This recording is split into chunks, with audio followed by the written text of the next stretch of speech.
যারা ফাঁকা করতে চেয়েছিল তারাই ফাঁকা হয়ে গেছে। এটা থেকে শিক্ষা নিতে হবে, এটা থেকে এতটুকু বুঝতে হবে আমার আওয়ামী লীগের ভাইয়েরা, ছাত্রলীগ যুবলীগের ভাইয়েরা এখন বিপদে আছে না নাই।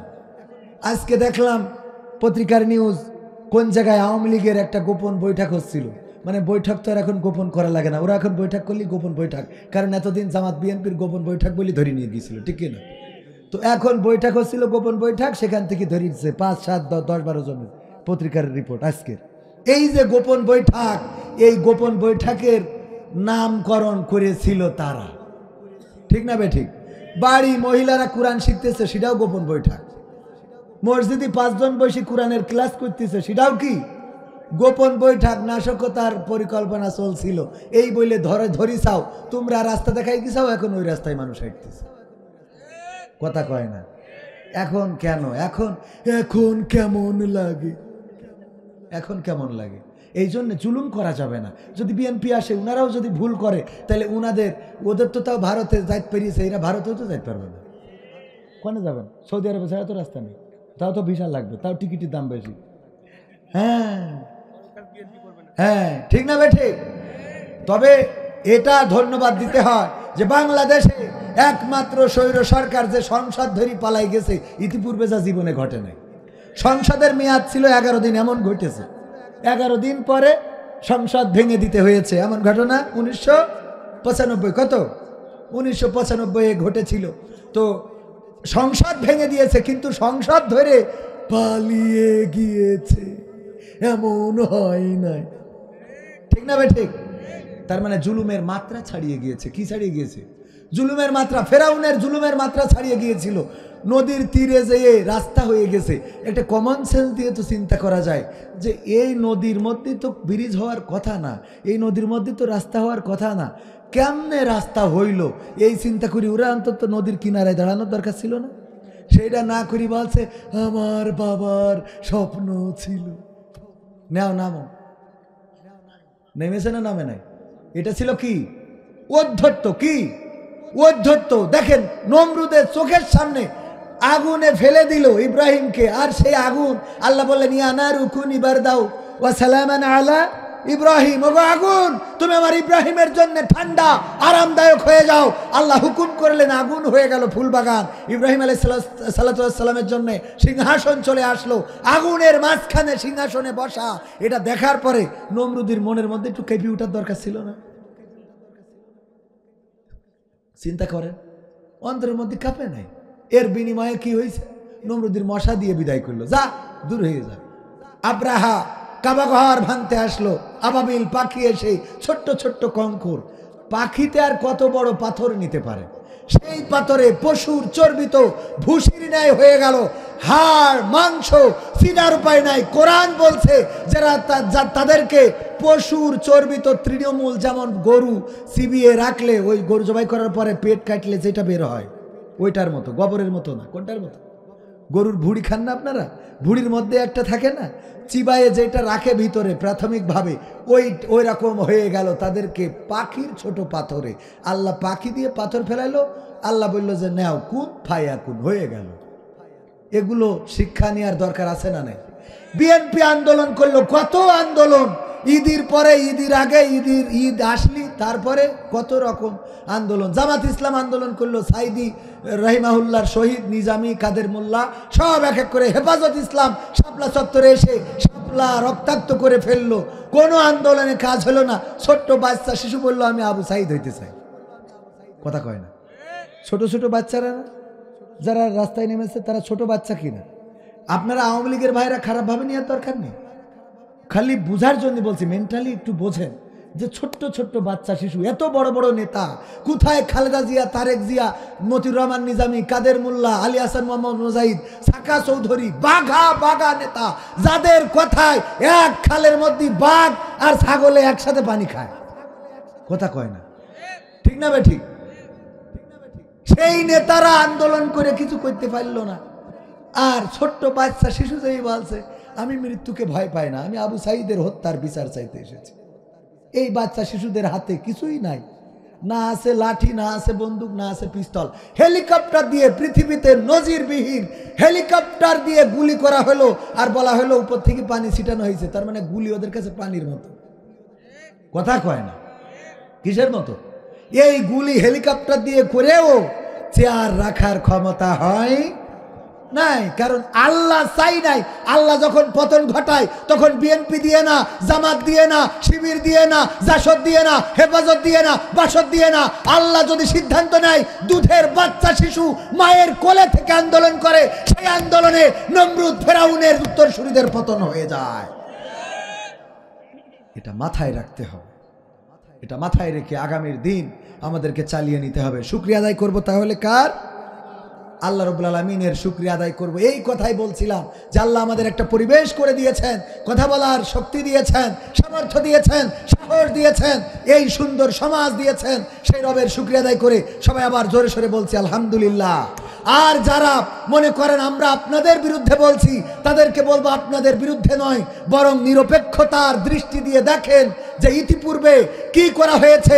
বাচ্চা শিশুদেরকে শুধু হত্যা করেই ক্ষান্ত হয় নাই, গাড়ির উপরে তুলে পেট্রোল ঢেলে আগুন জ্বালিয়ে তাদেরকে এই পৃথিবী থেকে লাশ চেনার উপায় রাখে নাই। করেছে না করে নাই? ইলিয়াস আলী, তাকে গুম করার পরে পরিবার গিয়েছে, জানে হত্যা করা হয়েছে, চোখ মুছে বলে আমি খুঁজে দেব। বলেছে না বলে নাই? অভিনয়। আমিরে জামাত সাবেক গোলাম আজমের সন্তান আব্দুল্লাহ আমান আজমি, ব্রিগেডিয়ার জেনারেল, এই মানুষটাকে 8টা বছর গুম করে রাখা হলো। সেনাবাহিনীর উচ্চ পদস্থ কর্মকর্তা ছিল। কোরআনের পাখি আল্লামা দেলোয়ার হোসাইন সাইদি 13টা বছর কারাগারে রেখেই ক্ষান্ত হয় নাই। আমার ইনজেকশন পুশ করে শহীদ করা হলো। মিজানুর রহমান আজহারি, বাংলাদেশে কোরআনের কথা বলতে দেওয়া হয় নাই। আগে যে পরিমাণ লোক হতো এখন তার চেয়ে বেশি না কম হয়? তো এখন কি কোথাও কোনো নাশকতা হচ্ছে? আজহারির মাহফিলকে কেন্দ্র করে কোনো জায়গায় একটা বাস ভাঙা হয়েছে, কোনো জায়গায় একটা ট্রাকে হামলা হয়েছে, কোনো জায়গায় কোনো মানুষের মারামারি পিটাপিটি হয়েছে। তাহলে এত বড় মাহফিল হচ্ছে, মারামারি নাই, কাটাকাটি নাই, পিটাপিটি নাই, হত্যা নাই, খুন নাই, গুম নাই, মিছিল নাই, নাশকতা নাই। আর ইতিপূর্বে ছোট ছোট মাহফিল হতো, তার মধ্যেও নাকি নাশকতা থাকতো। আপনারা কি করেছেন? এগুলো থেকে শিক্ষা নেন, সমাজটা সুন্দর করেন, সহনশীল রাজনীতি করেন, দেশটা সুন্দর হয়ে যাবে। বলেন আলহামদুলিল্লাহ। এই করা যাবে? 2-1 কি পিশাব লাগছে নাকি শয়তানে চুলকাচ্ছে? কিছু লোকের আবার গায়ে লাগতে পারে, ঠিক না বে ঠিক? কারণ কিছু নমরুদ ফিরাউন আর তাদের উত্তরসূরি প্রেতাত্মা থাকবে না, এটা অস্বাভাবিক কিছু না। কারণ হক কথা বললে জ্বলার লোক আছে না নাই? হুজুর ওয়াজ করেন, ইব্রাহিমের জীবন নিয়ে আলোচনা করবেন। অনেকদিন ধরে আপনার বয়ানে ইব্রাহিমের কথা শুনি না। হুজুর ওয়াজ করলেন, ইব্রাহিমের কথা বললেন। নামাজ শেষে ডাক দিলেন, হুজুর এই দিকে আসেন, আপনার বললাম ইব্রাহিমের কথা বলতে। আপনি কার কথা বললেন? কয় আমি তো ইব্রাহিমের জীবনী নিয়ে আলোচনা করলাম আলাইহিস সালাতু ওয়াস সালাম। কয় আপনি তো দেখলাম নমরুদের জীবন নিয়ে পড়েছিলেন। কার জীবন? তো ইব্রাহিমের কথা বলতে গেলে নমরুদ আসবে না? কথা কয় না। ইব্রাহিমের কথা বলতে গেলে নমরুদের কথা তো অটোমেটিক চলে আসে। বললো আসলো ভালো কথা, যখন আপনি নমরুদের কথা বলছিলেন তখন আমার দিকে তাকাচ্ছিলেন কেন? বোঝেননি? মানে তাকাইলেই মনে করে ও মনে হয় নমরুদ। আপনার গায়ে লাগে কেন? হক কথা বললে গায়ে লাগে কেন?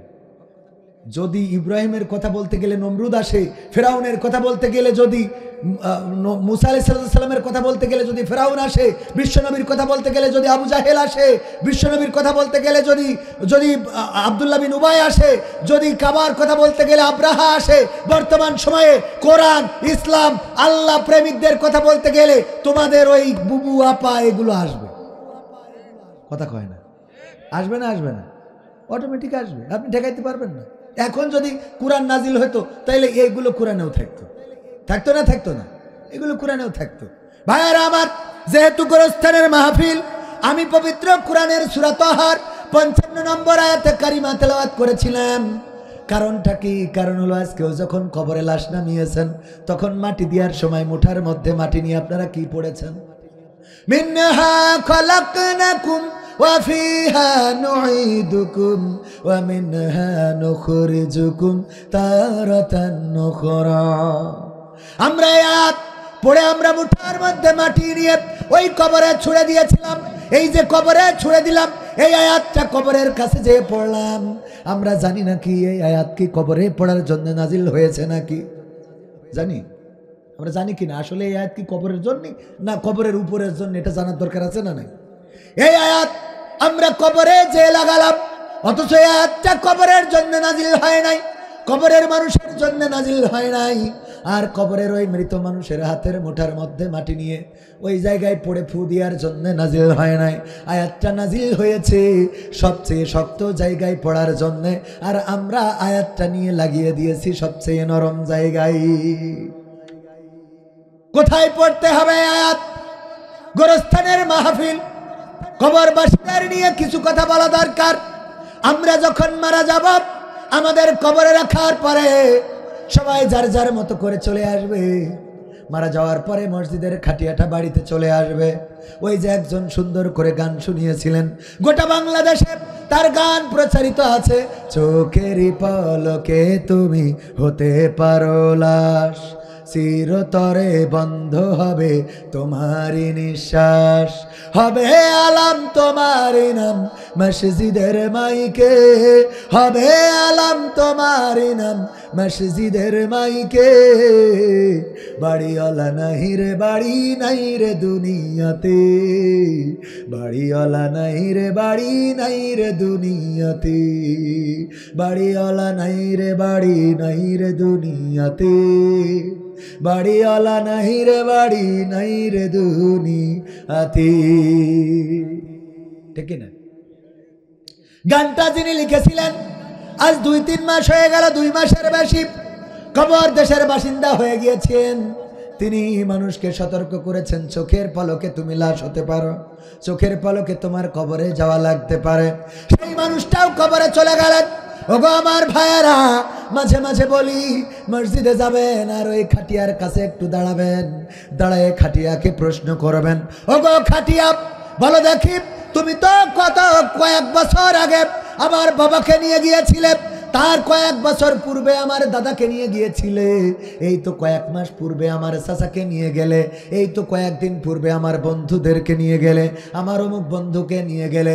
ওগো খাটিয়া বলো দেখি, এবার তুমি কার পথ চেয়ে আছো? কে তোমার যাত্রী হবে? খাটিয়ার কাছে নীরবে নিভৃতে একাকিত্বে একটু প্রশ্ন করবেন মসজিদের কাছে, যে প্রশ্ন করার পরে দেখবেন খাটিয়া যেন জবাব দেয়। যদি আপনার বিবেকের কান থাকে শুনতে পাবেন খাটিয়া যেন ডাক দিয়ে বলে, ওগো আল্লাহর বান্দা তৈরি হয়ে যাও, এবারের যাত্রাটা তোমার হয়ে যেতে পারে, এবারের যাত্রাটা তোমার হয়ে যেতে পারে। আমি খাটিয়া তোমার জন্য মূল্যবান হয়ে উঠতে পারি।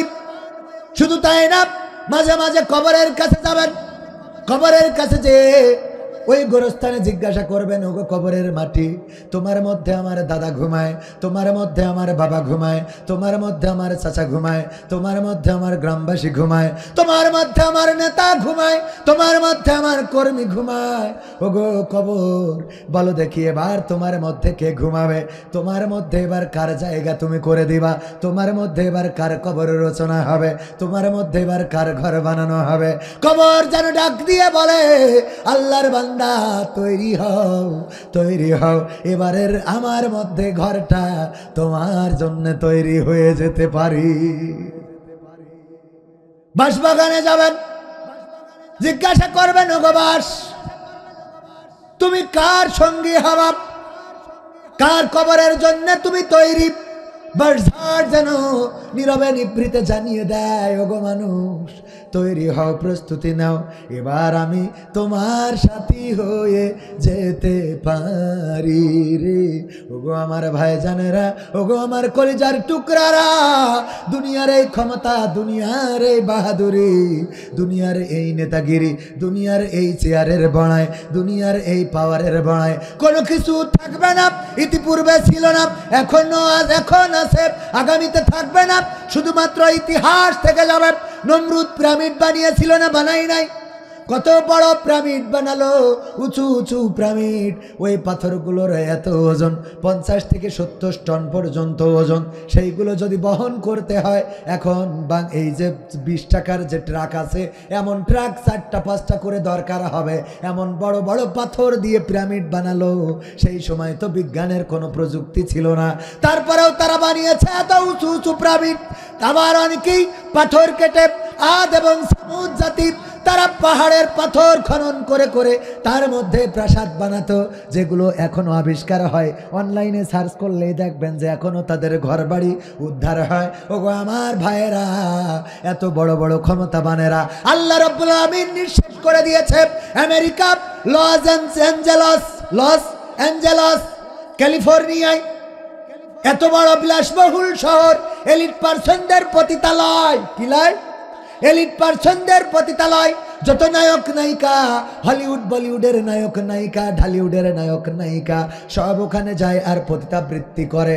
ওই লস অ্যাঞ্জেলসে আল্লাহ রাব্বুল আলামিন এমন আগুন ধরিয়ে দিয়েছেন, সেই আগুন নিভানোর মতো প্রযুক্তি যারা এত বড় বড় প্রযুক্তি তৈরি করলো। ইসরায়েল ফিলিস্তিনে গুলি করে মানুষদেরকে পাখির মতো হত্যা করে। এমন এমন সমরাস্ত্র, এমন এমন অস্ত্র আমেরিকা ইসরায়েলকে দিয়ে সহযোগিতা করে। আমার ভাইয়ের রক্তে রঞ্জিত হয়, ফিলিস্তিনের মাটি পাখির মতো মারা যায়। ভাই মারা গিয়েছে চোখের সামনে, বোন মারা গিয়েছে চোখের সামনে, মা বাবা কেউ নাই, চিরজনমের মতো সবাই চলে গেল ওই হানাদারদের আক্রমণে। শুধুমাত্র সন্তান বেঁচে আছে, এমন আপনাদের চোখের সামনে পড়েছে না পড়ে নাই? আমি দেখলাম ছোট একটা ভাই হাসপাতালের বিছানায়, আরে 2 ভাই একসাথে বড় হয়েছে। আমার 2টা কলিজার টুকরা সন্তান আছে। আমি দেখি ওরা 2 ভাই সারাদিন কত টুকরা মুকরি, কত খেলা, কত আনন্দ, কত ঝগড়া, কত বিবাদ।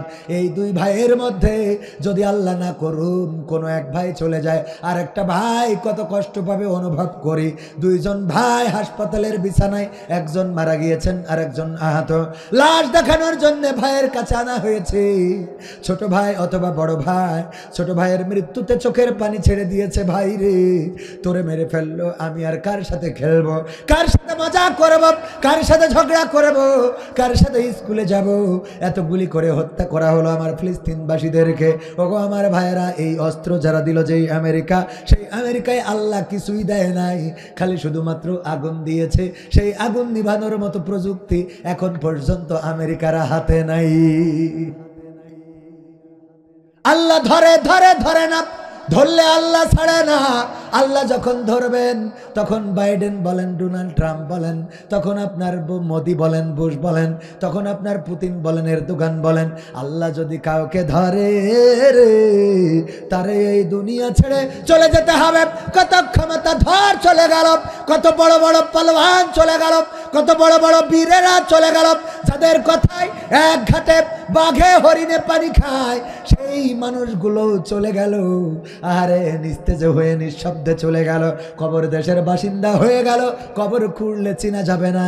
100 বছর আগের কবর যদি এখন খনন করা হয়, 100টা লাশ যদি তোঠানো হয়, চেনা যাবে না। এইটা নায়িকা পরিমণি ছিল, এইটা হাসিনা ছিল, এইটা খালেদা ছিল, এইটা মতিউর রহমান নিজামী ছিল, চেনা যাবে নাকি? চেনা যাবে? সব একরকম লাগবে। কবির বিন সামাদ আজাব, বেগম খালেদা জিয়াও তাপ, মতিউর রহমান নিজামীও যা। এই নাটোরের একজন ভ্যান চালকও তা। 100 বছর পরে এখনকার যাদের বাহাদুরি আছে, ক্ষমতা আছে, লড়াই আছে, বড়াই আছে, 100 বছর পরে যদি এখানে কবরের গোরস্থান থেকে যদি লাশগুলো তোলা হয়, শুধুমাত্র হাড় পাওয়া যাবে রে, যার মধ্যে চেনা যাবে না।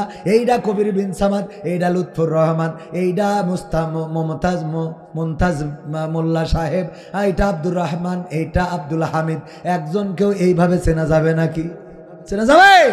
তাহলে কেন ক্ষমতার বড়াই দেখে? রূপের বড়াই করিস না রে, রূপ চিরদিন থাকে না। রূপের বড়াই করিস না রে, রূপ চিরদিন থাকে না। নিজের মুখটা দেখা একদিন হইবে তোমার যন্ত্রণা, নিজের মুখটা দেখা একদিন হইবে রে তোর যন্ত্রণা। চেহারার বড়াই কইরো না ভাই, রূপ চিরদিন থাকে না। রূপের বড়াই কইরো না বোন, চেহারা চিরদিন থাকে না। নিজের মুখটা দেখা একদিন হইবে তোমার যন্ত্রণা, নিজের মুখটা দেখা একদিন হইবে রে তোর যন্ত্রণা। সময় হইল বড় শিক্ষক, সব দিবে শিখাইয়া। সুখের জীবন থাকবে না রে, দেখবে না কেউ চাইয়া। সময় হইল বড় শিক্ষক, সব দিবে শিখাইয়া। সুখের জীবন থাকবে না রে, দেখবে না কেউ চাইয়া। মরার আগে মরবি রে তুই, জ্বালা সইতে পারবে না। মরার আগে মরবি রে তুই, জ্বালা সইতে পারবে না। নিজের মুখটা দেখা একদিন হইবে তোমার যন্ত্রণা, নিজের মুখটা দেখা একদিন হইবে রে তোর যন্ত্রণা। কিসের এত বড়াই তোমার মাটির দেহ লইয়া, মইরা দেখো পোকামাকড় শেষ করবে সব খাইয়া। কিসের এত বড়াই তোমার মাটির দেহ লইয়া, মইরা দেখো পোকামাকড় শেষ করবে সব খাইয়া। এই দুনিয়া ছাড়তে হবে, অহংকার আর কইরো না। এই দুনিয়া ছাড়তে হবে, অহংকার আর কইরো না। নিজের মুখটা দেখা একদিন হইবে তোমার যন্ত্রণা, নিজের মুখটা দেখা একদিন হইবে রে তোর যন্ত্রণা। ক্ষমতার বড়াই কইরো না ভাই, সে আর চিরদিন থাকে না। পাওয়ারের বড়াই কইরো না বোন, সে আর চিরদিন থাকে না। নিজের সে আর দেখা একদিন হইবে তোমার যন্ত্রণা। ঠিক না বে ঠিক? চেয়ার দেখেও যন্ত্রণা হয় না? হয় না? যেই চেয়ারে বসে বলেছিল টুস করে ফেলে দেব পদ্মায়, যারে ফেলে দেবে সে এখন সেই চেয়ারে। চিন্তা করা যায়? নদীরে কুল ভাঙে ও কুল গড়ে, এই তো নদীর খেলা। সকাল বেলার রাজা তুমি, ফকির সন্ধ্যা বেলা। ঠিক না বে ঠিক? এই কথাগুলো ইতিপূর্বে অতীতে আমাদের বলে গিয়েছেন, আমাদের শুনিয়েছেন, কিন্তু আমরা কথাগুলোর ভারত বুঝি নাই অথবা মূল্য দিই নাই। ওগো আমার কলিজার টুকরারা, ওগো আমার ভাইজানেরা, আমার দিনী, আমার মুসলমানেরা, আজকে আমরা যারা এখানে এসেছি, আল্লাহ যাদের কবুল করেছেন তারা ছাড়া আসতে পারে নাই। যারা উঠে যাবেন তারা তাদেরকেও আল্লাহ এখানে শেষ পর্যন্ত রাখতে চাইবেন না, এই জন্য উঠে যাবেন। আল্লাহ রাব্বুল আলামিন বলেছেন, ইয়া আইয়ুহাল্লাযীনা আমানু দুখুলু ফিস সিলমি কাফা ওয়া লা তাত্তাবিউ খুতুওয়াতিশ শাইতান ইন্নাহু লাকুম আদুউম মুবিন। আমার আল্লাহ বলছেন, ওগো ঈমানদারেরা, তোমরা ইসলামের মধ্যে পরিপূর্ণভাবে দাখিল হয়ে যাও, পরিপূর্ণভাবে প্রবেশ করে নাও, নিজেদেরকে ইসলামের মধ্যে পরিপূর্ণভাবে ঢুকিয়ে দাও। আর তোমাদের বলে দিচ্ছি, শুনে নাও, তোমরা শয়তানের পদাঙ্ক অনুসরণ করো না, কারণ সে তোমাদের প্রকাশ্য দুশমন। কথাটা কার? আল্লাহ আমাদেরকে সাবধান করালেন। এই কোরআনের কথা, এখানে যে কথাগুলো বলছি, এই কথাগুলো প্রাসঙ্গিকভাবে কোরআনের সাথে অঙ্গাঙ্গিভাবে জড়িত আছে না নাই?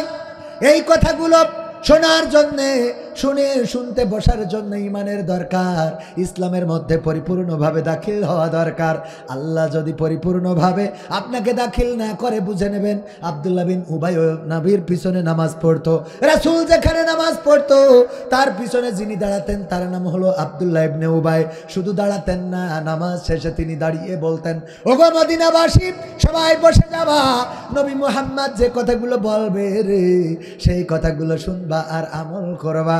আল্লাহর নবী বললেন আল্লাহর কাছে সবচেয়ে পছন্দের নাম হলো আব্দুল্লাহ। এই কথা শোনার পরে আব্দুল্লাহ বিন উবাই নিজের নামটাও চেঞ্জ করেছে আকিকা দিয়ে, নিজের নাম রেখেছে আব্দুল্লাহ, যে আল্লাহর কাছে পছন্দ এই নামটা আমি রাখবো। অথচ জাহান্নামের সবচেয়ে নিচেই থাকবে কে?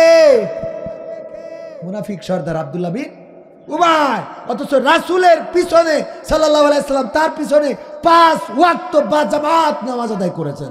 5 ওয়াক্ত বাজামাত মসজিদে নববীর মুসাল্লি আব্দুল্লাহ বিন উবাই যদি জাহান্নামে যায়, আপনি সলিমুদ্দিন কসিমুদ্দিন তো ভাঙাচুরা মসজিদের মুসাল্লি।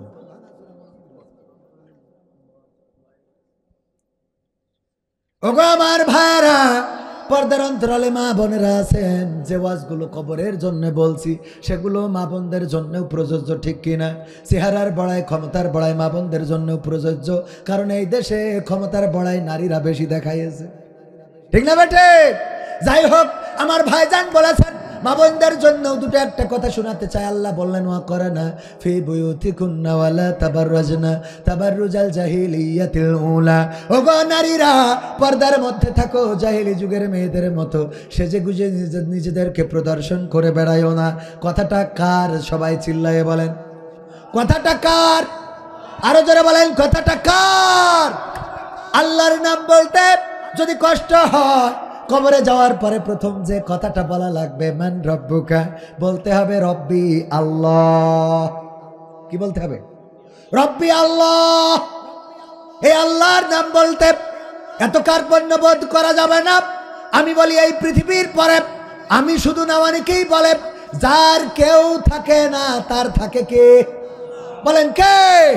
যার কেউ থাকে না তার থাকে আল্লাহ, যার কেউ দেখে না তার দেখে আল্লাহ, যার কেউ ডাকে না তার ডাকে আল্লাহ, যার কেউ খোঁজে না তার খোঁজে আল্লাহ।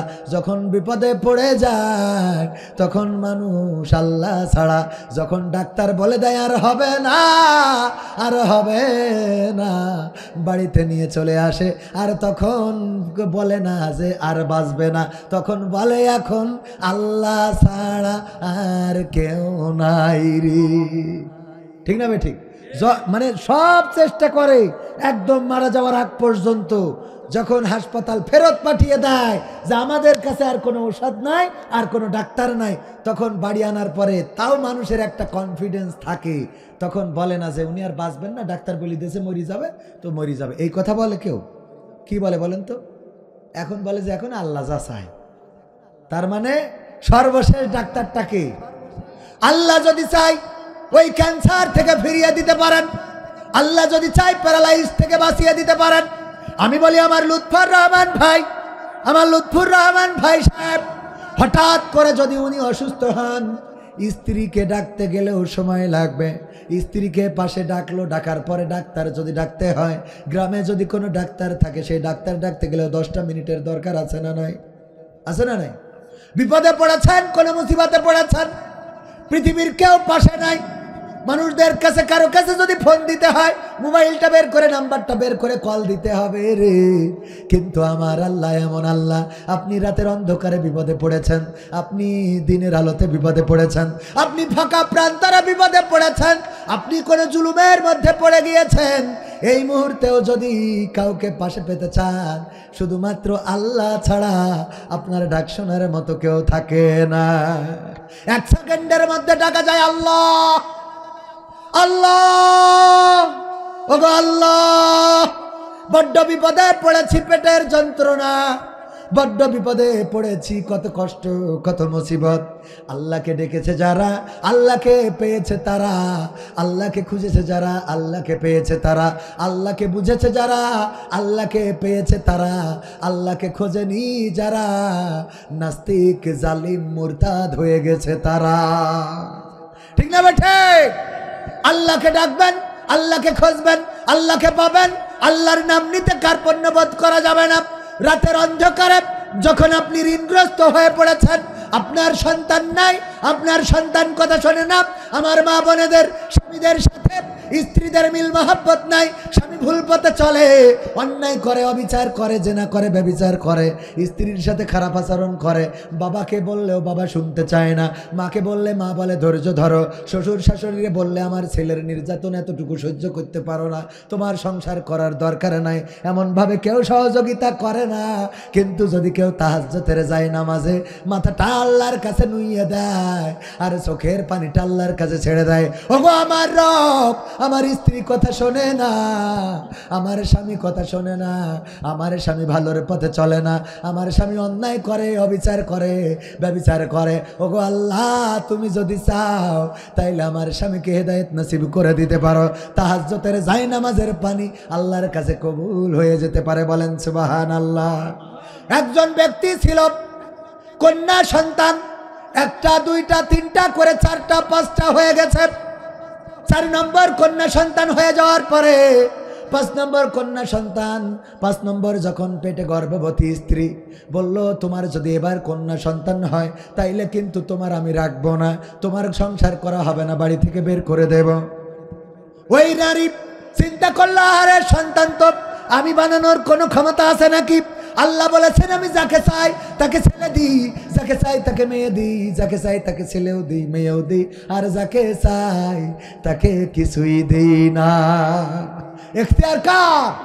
আল্লাহ যাকে চান ছেলে দেন, মেয়ে দেন, কাউকে শুধু ছেলে, কাউকে শুধু মেয়ে, কাউকে ছেলে মেয়ে ভাজিয়ে দিয়েছেন, আর কাউকে কিছুই দেননি। ওগো আমার ভাইয়েরা, 4 নম্বর সন্তান, 5 নম্বর গর্ভে ওই স্ত্রী, ওই রমণী বলল, হে রব, আমি কি করে বাঁচবো? আমার তুমি সন্তান দাও, কন্যা হয়, আর আমার স্বামী আমার উপরে নির্যাতন করে, জুলুম করে, আমার তো সন্তান বানানোর ক্ষমতা নাই, তোমার পরে আমি সন্তুষ্ট, তুমি যেটা চাও সেটা দিতে পারো। 5 নম্বর সন্তান, সেটাও হলো কন্যা। আবার জুলুমের মাত্রা বেড়ে গেল, 6 নম্বর সন্তান, তখন আরো জুলুমের মাত্রা বাড়িয়ে দিল, এবার তোমার অবশ্যই পুরুষ সন্তান হতে হবে, আমি একটা ছেলে সন্তান চাই, আমার যেন দুনিয়ায় একজন বংশের বাতি থেকে যায়, এটা তোমার করে দিতে হবে। 6 নম্বর সন্তানও হলো কন্যা সন্তান। 7 নম্বর যখন গর্ভে, তখন বলল, এটা তোমার লাস্ট চান্স, আর কোনো চান্স দেয়া হবে না। আর নির্যাতন তো করে স্বামী, সেই নির্যাতনের মধ্যে আল্লাহর ডাকা ছেড়ে দেয় নাই ওই রমণী, ওই স্ত্রী আল্লাহকে ডাকা ছেড়ে দেয় নাই, আল্লাহকে ডেকে বললেন, ওগো রব, আমার তোমার প্রতি কনফিডেন্স আছে, তোমার প্রতি বিশ্বাস আছে, তুমি আমার পরে এমন কোনো বোঝা চাপাও না যেটা আমি বইতে পারবো না, আমি যতদিন বইতে পারবো তুমি যেই বোঝা দাও আমি বহন করতে আপত্তি নাই। ওগো রব, তুমি যদি চাও ছেলে দিতে পারো, তুমি যদি চাও মেয়ে দিতে পারো, আর তুমি যদি চাও আমার স্বামীকে হেদায়েত করে দিতে পারো। ওই স্বামী রাতের অন্ধকারে স্বপ্নে দেখছেন পরকালের ময়দানে, হাসরের মাঠে দাঁড়িয়ে গিয়েছে, কিয়ামতের ময়দান, হাসরের ময়দান কায়েম হয়ে গেছে, তার বিচার ফয়সালাও হয়ে গেছে, আমলনামা বাম হাতে পেয়েছে, মিজানের পাল্লা বাম দিকে ভারী হয়েছে, যখন জাহান্নামে যাওয়ার চূড়ান্ত সিদ্ধান্ত হয়ে গিয়েছে, ফেরেশতারা টেনে নিয়ে যাচ্ছে, যখন প্রথম জাহান্নামের দরজার কাছে গেছে, যে দেখে যখন জাহান্নামে ধাক্কা মেরে দেবে, ওই জাহান্নামের দরজায় বড় মেয়েটা দাঁড়ানো, বড় মেয়ে বলছে, ওগো জাহান্নামের ফেরেশতারা, আমার পিতাকে জাহান্নামে ঢুকতে দেব না, জাহান্নামে ফেলতে দেব না, কারণ আমার পিতা আমাদেরকে মানুষ করেছে, লালন পালন করেছে, আমাদেরকে খাইয়েছে, বড় করেছে, সুতরাং আমার পিতাকে আমি জাহান্নামে ফেলতে দেব না। ফেরেশতারা চিন্তা করলো, ঠিক আছে, 1 নম্বর দরজা তো ঢুকতে দিল না, 2 নম্বর দরজার কাছে নিয়ে গেল, 2 নম্বর দরজায় গিয়ে দেখে মেজে মেয়ে দাঁড়ানো, বলছে, আমার পিতাকে এই দরজা দিয়ে জাহান্নামে প্রবেশ করতে দেব না, কারণ আমরা পৃথিবীতে আসার পরে আমার বাবাই আমাদেরকে লালন পালন করেছে, বড় করেছে, মানুষ করেছি, তারপরে যখন 3 নম্বর 4 নম্বর 5 নম্বর এক এক করে 6 নম্বরে 6টা মেয়ে ছিল ওই লোকটির। কয়টা? 6 নম্বর দরজায় গিয়ে দেখলো 6 নম্বর কন্যা দাঁড়ানো, বললো, আমার বাবাকে জাহান্নামে ফেলতে দেব না, দেব না, দেব না। এই কথা বলার পরে ফেরেশতারা ওই দরজা থেকে ফেরত নিয়ে 7 নম্বর দরজায় নিয়ে গেল, সেখানে আর কোনো কন্যা সন্তান নাই, ওই জায়গায় জাহান্নামের মধ্যে ফেলে দিয়েছে। স্বপ্নের মধ্যে জাহান্নামে যখন ধাক্কা মেরে ফেলে দিয়েছে, হঠাৎ ঘুম ভেঙে যায় না, যায় না, মানুষ বিপদে পড়লে পরে হঠাৎ করে ঘুম ভেঙে যায়, লোকটির ঘুম ভেঙে গেল। ঘুম ভেঙে যাওয়ার পরে গা ঘেমে ঘরমাক্ত হয়ে একেবারে খুবই খারাপ অবস্থা, স্ত্রী তাড়াতাড়ি করে উঠলেন, স্ত্রী বললেন, ওগো স্বামী, কি এমন হলো? এই মুহূর্তে তোমার শরীর এত ঘেমে গেল কেন? এই অবস্থা কেন স্বামী গো? কোনো বিপদ কি হয়েছে ঘুমের মধ্যে? স্বামী বলল, ওগো আমার স্ত্রী, তোমার কাছে চাওয়া আর কিছু না, গর্ভে যে সন্তানটা আছে এই সন্তানটা যেন কন্যা সন্তান হয়, এই সন্তানটা যেন কন্যা সন্তান হয়। স্ত্রী জিজ্ঞাসা করলেন, কি কারণ? তুমি এতদিন ধরে একটা পুত্র সন্তানের জন্য আমারে কত মারলা, কত পিঠাইলে, কত নির্যাতন, অথচ সন্তান দেওয়ার মালিক আল্লাহ, তিনি যেভাবে চান সেভাবে দেন। যাকে চান তাকে মেয়ে দেন, যাকে চান তাকে ছেলে দেন, যাকে চান তাকে ছেলেও দেন, মেয়েও দেন, আর যাকে চান তাকে ফাটখুড়ো করে রাখেন, নিঃসন্তানই করে রাখেন। বাবা ডাক শোনার সৌভাগ্য হয় না, মা ডাক শোনার সৌভাগ্য হয় না। কি এমন ঘটে গেল আমার স্বামী? স্বামী বর্ণনা করলেন, আমি স্বপ্নে দেখলাম হাসরের ময়দান আমারে জাহান্নামে ঠেলে ফেলে দেয়। সব জাহান্নামের দরজায় আবার কন্যারা দাঁড়ানো আমার হেফাজত করার জন্য, শুধুমাত্র 7 নম্বর জাহান্নামের দরজায় আবার সন্তান নাই। এখন আমি চাই আমার 7 নম্বর সন্তানটাও যেন কন্যা সন্তান হয়ে যায়, যেন সে আমার ওই 7 নম্বর জাহান্নামের দরজায় ও যেন দাঁড়িয়ে থেকে আমাকে রক্ষা করে। ওগো আমার ভাইয়েরা, ওগো আমার মায়েরা, বোনেরা, কন্যা সন্তান হইলে রাগ করা যাবে না। দোয়া করলে দোয়া শোনার মালিককে। আল্লাহর নবী ইউনূস আলাইহিস সালাম পানির মধ্য থেকে ডাক দিলেন, বললেন, হে রব, লা ইলাহা ইল্লা আনতা সুবহানাকা ইন্নী কুনতু মিনাজ জালিমিন। ওগো আমার রব, তুমি ছাড়া এই পৃথিবীতে সত্য ইলাহ বলে কেউ নাই। তুমি পবিত্র, তুমি মহা পবিত্র। আল্লাহ, আমি ঘোষণা করে দিচ্ছি, আমি আমার পরে জুলুম করে ফেলেছি, আল্লাহ ক্ষমা করো আমারে। আমি আমার পরে জুলুম করেছি, আল্লাহ। আল্লাহ রাব্বুল আলামিন ইউনূস আলাইহিস সালামকে বললেন, জুন্নুন, ওগো শোনো মাছওয়ালা, তুমি যখন ওই রাত্রে আমার কাছে ডাক দিয়ে